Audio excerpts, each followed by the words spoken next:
Actually आमचे 10 वर्ष पूर्ण झाले त्यावेळेस थॉट वेगळा होता आणि काहीतरी क्रिएटिव्ह आम्हाला करायचं होतं. बट एक नवीन थॉट आला आणि तो होता रॅपचा.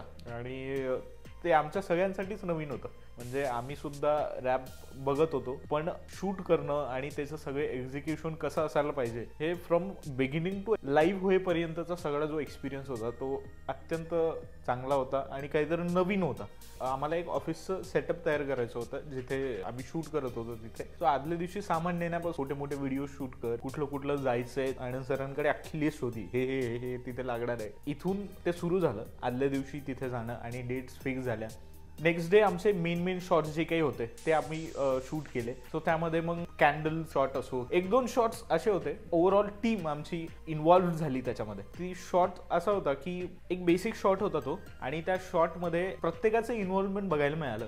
प्रत्येक जण कोणीतरी लाईट्स घेऊन मागे उभा आहे. मी त्या कार्पेटच्या खाली होतो, म्हणजे जवळपास 15-20 मिनिटं त्या कार्पेटच्या खाली ते मी पकडून उभा होतो. सो तो एक वेगळा एक्सपिरियन्स होता. Last word for firefly creative solutions is creative.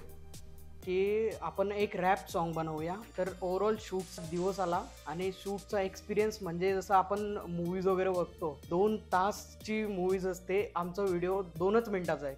2 मिनिटाचा व्हिडिओ शूट करण्यासाठी खूप अडचणी आल्यात. 2-2 सेकंदाचा टेक घेणे.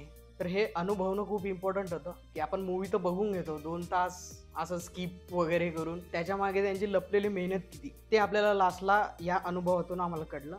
तो सीन जो होता एक की सगळे सोप्यावर बसले, ज्यांची हाईट जास्त आहे त्यांच्या मागे बॅकग्राऊंडला एक्स करायचा होता, जो की लाईट बल्बने एक्स करायचा होता. तर असे ओव्हरऑल अनुभव खूप चांगले आलेत. टीम कोऑर्डिनेशन वाढलं आणि टीमचा सपोर्ट खूप होता.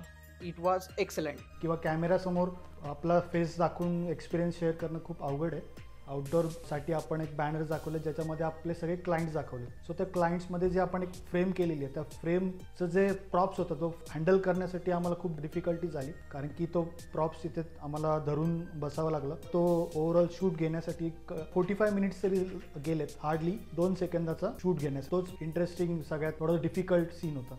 इन्स्पिरेशनल. नंतर 2 दिवसानंतर आम्हाला फुटेज मिळाल्या. तर व्हिडिओ एडिट करताना आमच्या सर्वांचे मत वेगळे होते. तर सगळ्यांचे मत घेऊन आम्ही ती एक क्लिप फायनल केली. सिक्वेन्स वाईज कटिंग केली. प्रत्येक ऑडिओच्या बीटवरती काम केलं. आम्ही ऑलमोस्ट 24 तास त्यावरती काम केलं आणि ती व्हिडिओ क्लिप फायनल केली. त्यानंतर दुसऱ्या दिवशी आम्ही सर्वांना दाखवली, सर्वांना आवडली. तर हा माझ्या लाईफमधला पहिलाच एक्सपिरियन्स होता. Out of the box thinking. मला टास्क दिलं गेलं होतं की सॉन्गला रिव्हॅम्प करायचे. मग मी इंटरनेटवर शोधलं आणि मग मला एक वेबसाईट भेटली, त्यातून मी सॉन्गला रिव्हॅम्प केलं आणि ते सगळ्यांना आवडलं आणि तेच पुढं जाऊन त्याचा व्हिडिओ बनला गेला आणि ते एकदम सक्सेसफुल झालं. म्हणजे त्यामध्ये सगळ्यांचे एफर्ट्स होते आणि सगळ्यांची मेहनत होती.